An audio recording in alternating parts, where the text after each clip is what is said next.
নমস্কার। আমি আজকের একটা মিষ্টি বানিয়ে দেখাবো, কলাকাঁদ। কলাকাঁদ বানাতে গেলে আপনার লাগবে, প্রথমে বলি, লাগবে দুধটা একটু বেশি লাগবে। আমি 1 লিটার দুধ নিয়েছি। 1 লিটার দুধ আমি এটা ছানা কাটিয়ে নেব। আর এদিকে আমি 1 লিটার দুধ নিয়েছি, এটাতে আমি একদম গাঢ় করে জাল দিয়ে, খোয়া অত করবো না, একটু গাঢ় করে জাল দিয়ে নেবো, নিয়ে ছানাটা ওতে কাটাবো। আমি 2 লিটার দুধ নিয়েছি। আর লাগবে আপনার কিচ্ছু লাগবে না, একদম প্লেন চিনি লাগবে। আমি 1 লিটার দুধে 2 কাপ চিনি নিয়েছি। আর লাগবে লেবু, আমার এই দুধটা কাটানোর জন্য আমার লেবুর রস লাগবে। আর লাগবে সামান্য একটু গরম মশলা, আমি এলাচের দানাগুলো গুঁড়ো করে রেখে দিয়েছি। আর একটু আমন্ড বাদাম নিয়েছি, এটা ওপরে গার্নিশ করার জন্য। আর কিচ্ছু লাগবে না। প্রথমেই বলি, আমি এই দুধটা আমি জাল দিয়ে ঠান্ডা করে রেখেছি, যেহেতু আমাকে ছানা কাটাতে হবে, তার জন্য আমি জাল দিয়ে ঠান্ডা করে রেখেছি। এবার আমি লেবুর রস দেবো, দিয়ে এটা ছানা কাটাবো। আমি লেবুর রসটা করে নেব।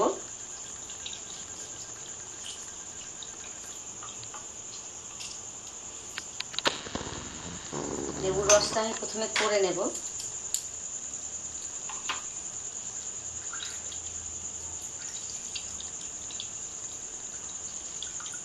ছানাটা আপনি দই দিয়েও কাটাতে পারেন, বা ভিনিগার দিয়েও কাটানো যায়।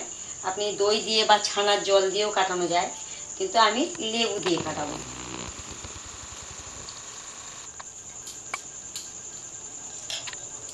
আমি লেবু রসটা দিয়ে দেবো।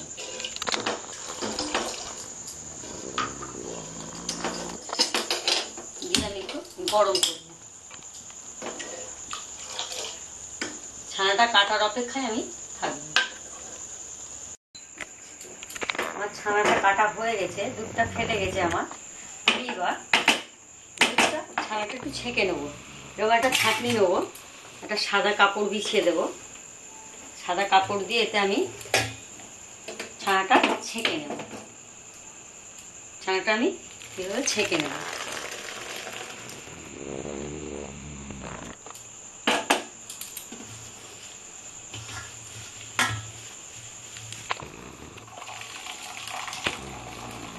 এটা এখন খুব গরম আছে,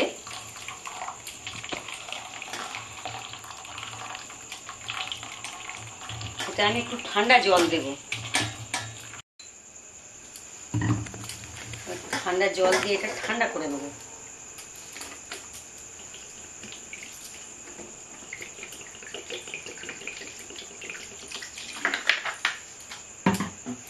আমি ঠান্ডা জল দিয়ে ছানাটাকে একদম ঠান্ডা করে নেব, তবে আমি চিপে জলটা বার করতে পারবো।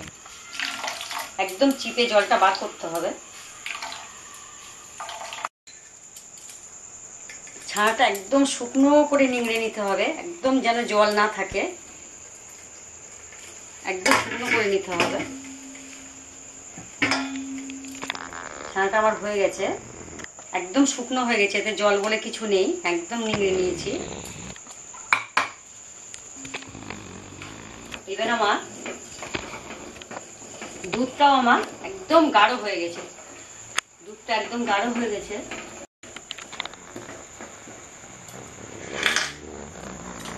দুধটা একদম আমার গাঢ় হয়ে গেছে। এবার আমি চিনি দেবো।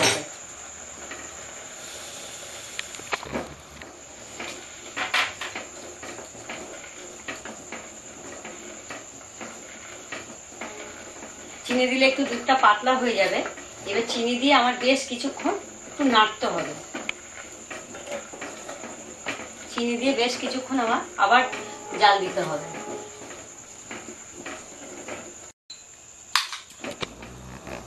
আমি চিনি আর দুধ দিয়ে ভালো করে ফুটিয়েছি। আমি 2 কাপ চিনি নিয়েছিলাম, আমি 1.5 কাপ চিনি দিয়েছি। কেন, কলাকাঁদ বেশি মিষ্টি হলে ভালো লাগে না, কলাকাঁদ একটু হালকা মিষ্টি থাকবে। আপনি 1 কিলো দুধে আপনার 1.5 কাপ চিনি হলেই যথেষ্ট। আমি এবার এই ছানাটা এতে দিয়ে দেবো। ওটা অনেকক্ষণ ফোটানো হয়ে গেছে। এই ছানাটা আমি দিয়ে দেবো। ছানাটা একটু ভেঙে নেবো। ছানাটা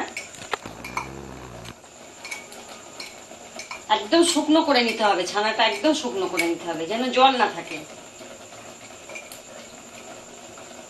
আমি এই যে শুকনো করে গুঁড়ো করে নিয়েছি ছানাটাকে, নিয়ে এর সাথে মেলাম।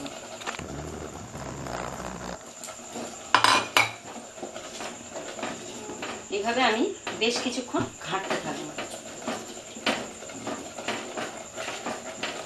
এই গরম মশলার গুঁড়োটা আমি দিয়ে দেব। জাস্ট এলাচের দানাগুলো আমি গুঁড়ো করে নিয়েছি, একে দিয়ে দেব। দিয়ে আমি ঘন ঘন নাড়বেন, এটা দিয়ে ঘন ঘন নাড়তে হবে, না হলে তলায় লেগে যাওয়ার ভয় আছে। এটা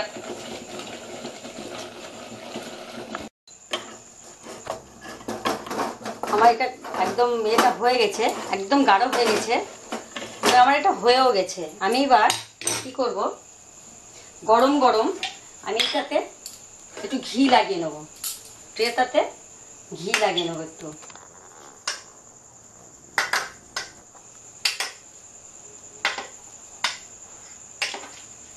ঘি লাগিয়ে নিয়ে গরম গরম আমি এতে ঢেলে দেবো।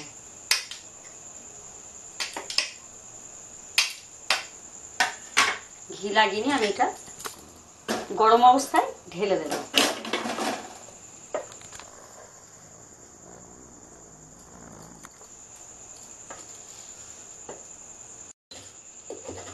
এটা আমার সবগুলো আমি তুলে নিয়েছি।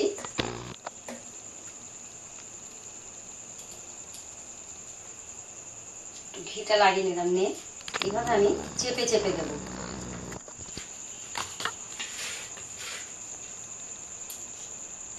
ঘি দিয়ে এটা চেপে চেপে দেবো,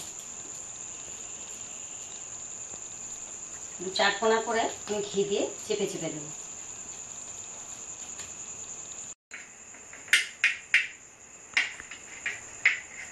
আমার হয়ে গেছে। এটা এখন গরম আছে, গরম অবস্থায় আমি একটু আমন্ড ওপর থেকে ছড়িয়ে দিলাম।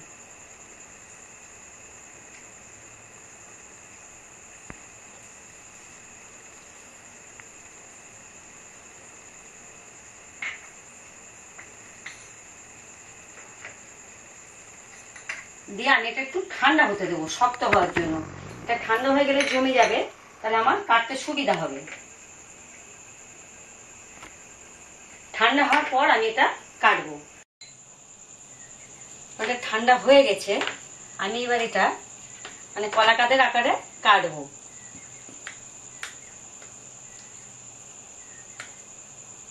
কলাকাদের আকারে আমি এবার কাটবো। এটা ঠান্ডা হয়ে গেছে।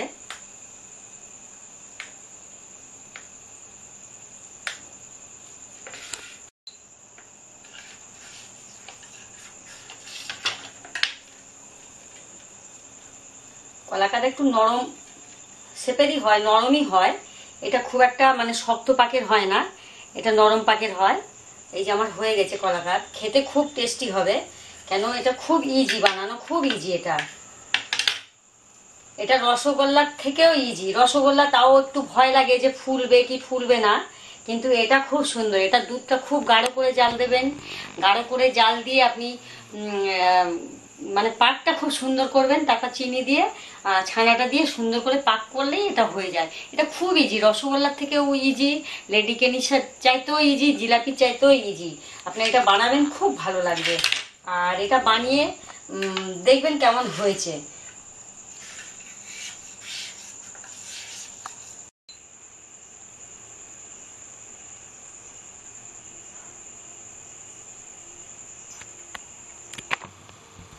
হয়ে গেছে আমার ঘরে বানানো কলাকাদ। আপনারাও বানাবেন, খুব ইজি। আর রসগোল্লা, লেডিকেনি, জিলাপির চাইতেও ইজি। আর এটা আপনার ঘরে বানিয়ে খাবেন, খুব ভালো লাগবে। আপনার দোকানে অনেক কিছু ভেজাল থাকে, চালের গুঁড়ো ভেজাল থাকে, তারপর আপনারা নিজেরা ঘরে বানিয়ে খেলে এর টেস্ট আলাদা, খুব সুন্দর খেতে। এটা বানিয়ে কেমন হয়েছে আমাকে জানাবেন। আর এই রেসিপিটা দেখে আপনারা আপনার বন্ধু বান্ধব, আপনার রিলেটিভদের সাথে শেয়ার করবেন। আর এই রেসিপিটা দেখে আমাকে সাবস্ক্রাইব করবেন, তাহলে আমি আরও নতুন নতুন রেসিপি আপনাদেরকে দেখাবো। আর এই ভিডিওটা দেখার জন্য আপনাদেরকে ধন্যবাদ।